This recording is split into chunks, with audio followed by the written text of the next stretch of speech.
One of the meanings of the practice of White Tara, it means to value our life. And as we do the practice, it's not just a way of asking a holy being, oh, please, I want long life. On the basis of the practice, there is the fact of ourselves valuing our life and the opportunity that we have, not taking it for granted and rejoicing about what we have. There is joy connected to it. Because also, one of the energies that is necessary for health and long life is joy. And here is the energy of us saying, yes, this life is precious. What a good opportunity I have. I'm so happy about it. I rejoice about it. I'm grateful for it. So there is gratitude. There is joy on the basis. Then on the basis of that, we generate the motivation. I want to use this life in the most meaningful way as possible. I don't want to let this life just go like this. Because it goes by quite fast, right? When I think, sometimes I look upon myself and I'm quite worried. Not really worried, but I explain you. I look upon myself and I see that many of the qualities that I recognize in me, I have them since I was born. I have been like this, so this is effort of other lives. Then I question, what have I been doing for the past 42 years?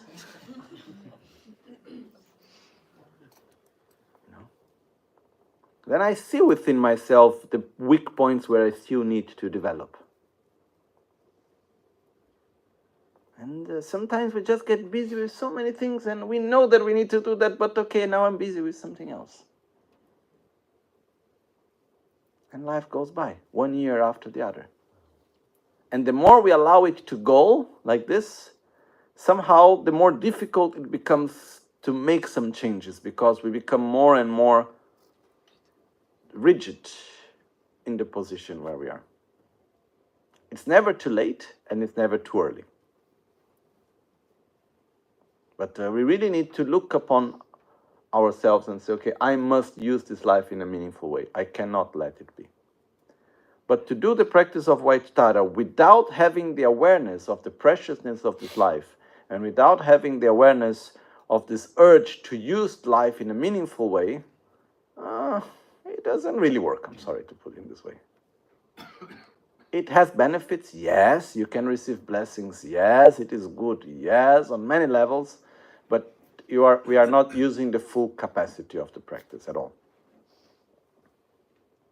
So first of all, this is, and what is the motivation that is on the basis for us to be able also to connect to Tara? Like when we talk about before the tuning. No? One of the main aspects that we need to tune here in order to be able to tune correctly is love.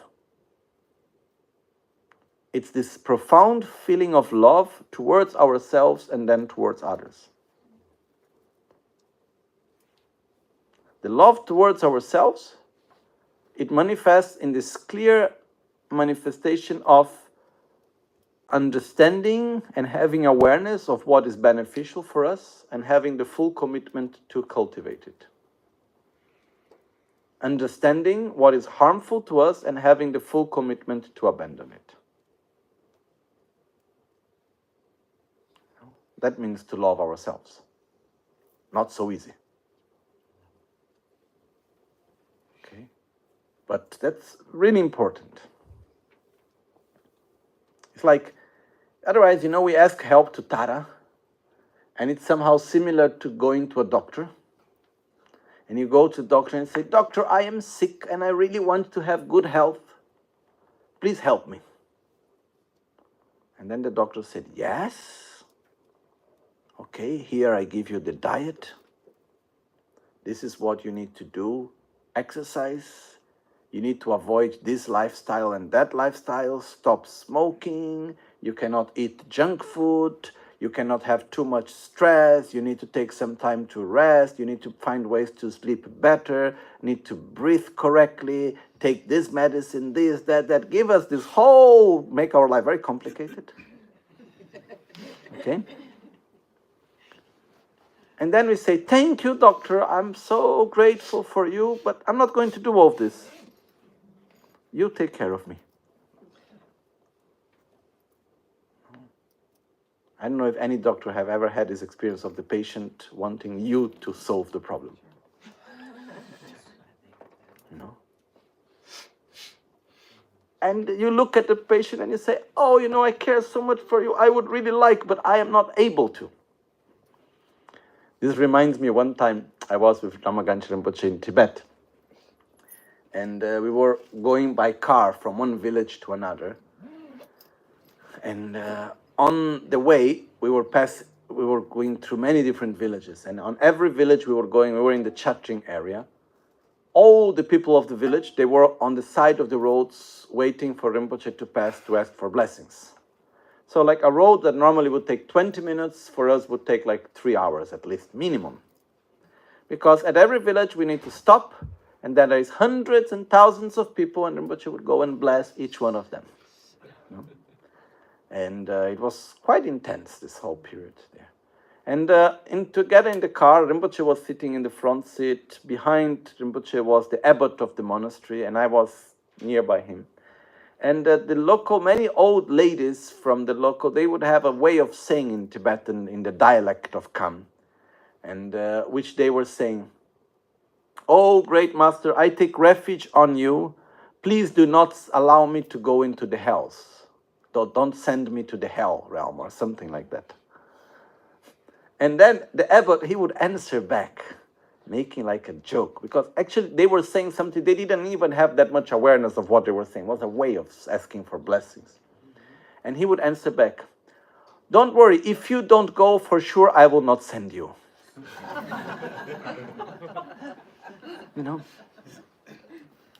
And actually the meaning is, you know, if comes a patient to the doctor and say, oh doctor, please don't allow me to be sick. Please, you know, you help me, you don't allow myself to be sick, don't make me sick, and this and that. And the doctor said, if you don't make yourself sick, for sure I'm not going to make you sick, you know. And if you go in and say, doctor, I want to be healthy, please do something for me. And the doctor is saying, I want to do something for you, but I cannot, as long as you don't do it for yourself, you know. It's like this. So we can have all the Buddhas on our side, all the great masters and everyone with us. If we do not love ourselves, they cannot do that much. They can bless us, but then it depends on ourselves using it in order to truly make our steps. So first thing, we need to love ourselves. We need to commit ourselves to truly do that which is good for us and to truly avoid that which is harmful to us. And I'm quite sure any doctor would say how much you feel to commit yourself to a patient that it's putting true, real effort to change all the behaviors and to follow well the treatment and so on. And how much are you willing to commit with a patient that it's not willing to put an effort from their side? Which is the one that you commit more? And this doesn't mean you don't have the same level of compassion or you don't care for them in the same way. It's a simply way of, how to say, resource management. If I have 10 people that I need to care and I have time for 5, I would choose the ones that actually what I do has greater benefit. Because if there is someone and I care so much for that person, but the person simply is not willing to walk, it's at one point it's useless for me to repeat the same thing again and again. So with the Buddhas is more or less the same. We ask for the blessings, but in order for us to receive the blessings in the same way and so on, we need also from our side to be wishing truly to commit ourselves and to do our part. That's very, very important. And together, it's a commitment of why do we want to develop ourselves spiritually. The main reason that ideally we should reach is because actually we want to be of service for others. We truly wish there to be well-being, and there to be peace, and there to be happiness. You know, we take this very strong, intense force that we have of wanting to be happy and not wanting to suffer, and we allow it to expand towards everyone else. So, in order to receive the empowerment of White Tara, and in order to be able to connect correctly to the practice, there are two main conditions in the beginning, traditionally called renunciation and bodhicitta, which means to love ourselves and to love others. Which doesn't mean that we need to have reached it in the complete manner, but at least we need to connect to it. So when we connect to this feeling of love towards ourselves and feeling of love towards others, then we request support from Tara, and then it's like we are really being able to tune correctly. And then it's much more powerful in that manner. Okay. Together with that, there is the other aspect of the practice, which is the aspect in which we will connect with the energies that are connected with health and long life. One of the fundamental aspects for us in our tradition is that any practice that we do, it must have a lineage, a valid lineage. It's not something that I invent myself. It's not something that I wake up in the morning and I said, you know, I had this vision and I think like this and I have like that. It's not that obvious. On the other side, it's something that I received from my master. My masters received from their masters, and like this it goes on. And they tried, they used it, and it worked. So it's tested.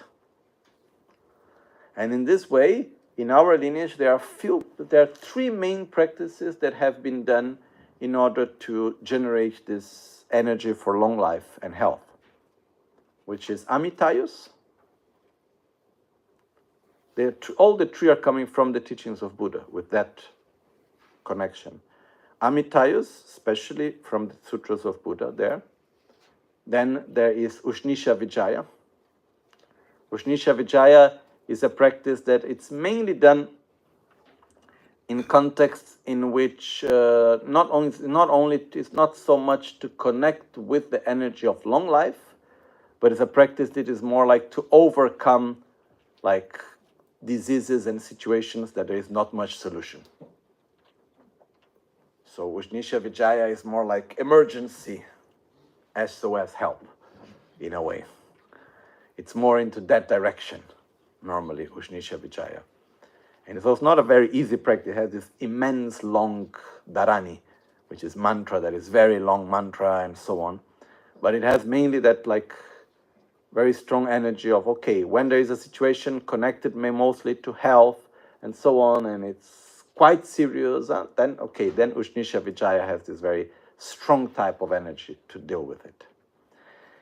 And then there is White Tara, which White Tara is coming from the Sutras of Tara, but the specific form that we have, it came later, and it has this soft energy of actually upholding long life. Instead of, it's not like Ushnisha Vijaya, it's more Namgyalma in Tibetan, it's more the energy of this, how to say, it's this method which is more connected for an emergency. And if we look within medicine, it's very different, the type of medicine that we need to uphold health and to deal with emergency. It's two different things. So let's say that Amitayus and White Tara is more to uphold health and connect with this energy, and Ushnisha Vijaya also, but mainly to deal with emergency situations. Okay? One of the important things of Tara practice is that when we start doing White Tara practice, dedicated for long life, one of the commitments that we need to keep at the same time is to respect our life and to respect life in general. It is said that one of the best ways to generate energy for our own health and long life is helping others that are sick and saving the life of those that are about to die. Even like recently, I had a situation in which one of my dogs was very sick. And it was quite difficult because my dog is called Dana. Dana was quite sick, and we couldn't have a diagnosis. And she was almost dying 2 times. And it was quite tough, actually, because we couldn't find that diagnosis. And I had this experience of having someone near that is sick and you don't have the diagnosis. So I had the doctors using, like, the idea was they don't know where is the fly. So they start using atomic bomb and all types of bombs in order to try and the fly was flying around, not being able to be catched by the bombs. So now Dana is okay. But in this whole process, at one point I was like, okay, the situation is a bit difficult. And so I asked for advice.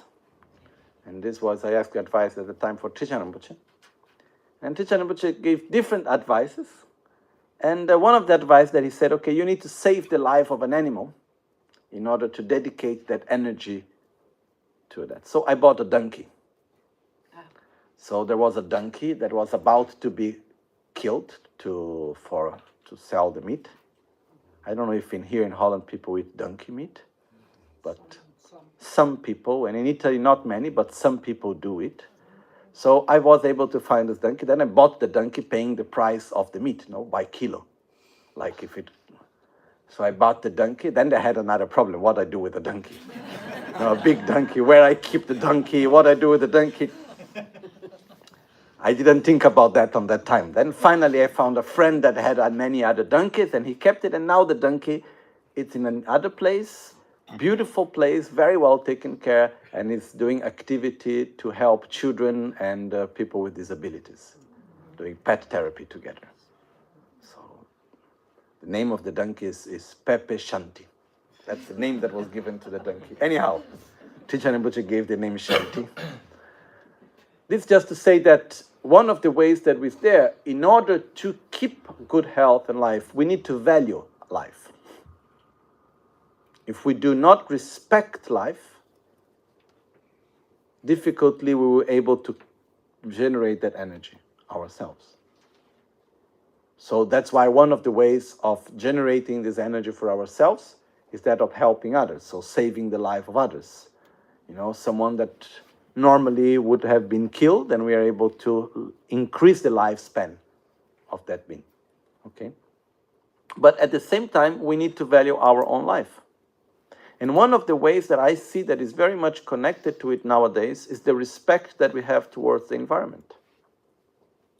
So it's very important also, on the basis of these practices, that we need to have a conduct that is respectful towards life.